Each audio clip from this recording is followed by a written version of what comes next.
Hi everybody, Eleanor and Jazz here from Nesta Invest, and you're watching Hot Property Q&A. Questions asked by you, answered by us, so you can gain more knowledge and insight into the property world and beyond. Now, in this week's Q&A, we have a really great question, a simple question but very important one, which was asked by one of our friends, which was, how much money do I need to buy a house?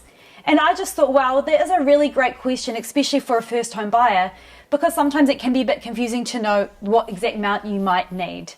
You know, obviously when you are looking at buying a home, especially your first one, you know, one of the first things to do is to look at your finances and actually see where you're at. Just so you know actually how much you can afford or perhaps what area you can buy in.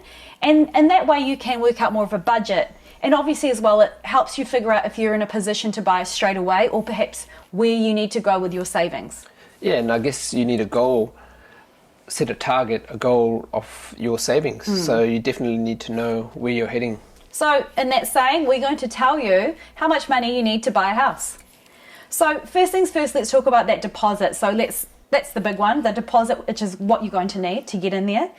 Depending on where you've saved or perhaps where you want to buy, how much money do you think you probably need in terms of percentage for your deposit? So banks range from anywhere between 10 to 20%. So judging on your financial situation, it could be, let's take an average house in Auckland, starts at about 700 grand. So anywhere between 10% being 70,000 to 140,000. So roughly in between there. So you want to be somewhere, obviously if you can have a bit more, great, but you know, as a minimum, trying to have that 10% is going to be important. So 70 grand, you know, as your minimum, I guess, savings goal in Auckland. Yeah. So in terms of that deposit and being a size, you know, I said you could have more or less. What is important? Is it better to have a bigger deposit? Say if you have a 20% deposit, what's the benefit of that? See, if you've saved up a lot of money and you only want to buy, say, a $700,000 house, and you want to put in less money, you can actually go to a better area, for example, and you can use that money to buy a house that's not done up and use your little bit of savings that's left over to do up the house. So that's one option. So that's an option if you say you have a 20% deposit, but you go into a different area and maybe only buy a house with your 10%. So your extra 10% you're using towards building or renovating your house. Yeah. Okay. Adds a bit of benefit. Yeah. Okay. What about if you have the 20% deposit?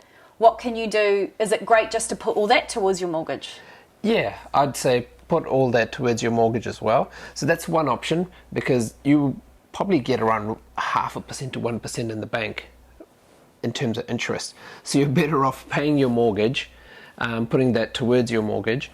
At least you're reducing your 2.5% to 3% interest. So a lot of benefit there over the long term.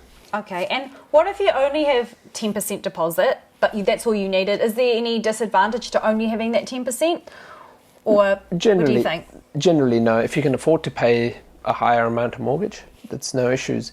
We also can get into, while we're talking about deposits and mortgages, quickly, there's an option where you can go principal and interest or just interest as well. Okay. So it depends on everyone's financial situation. What can you actually use? So 10 or 20, 70 or 140,000, for example, in Auckland.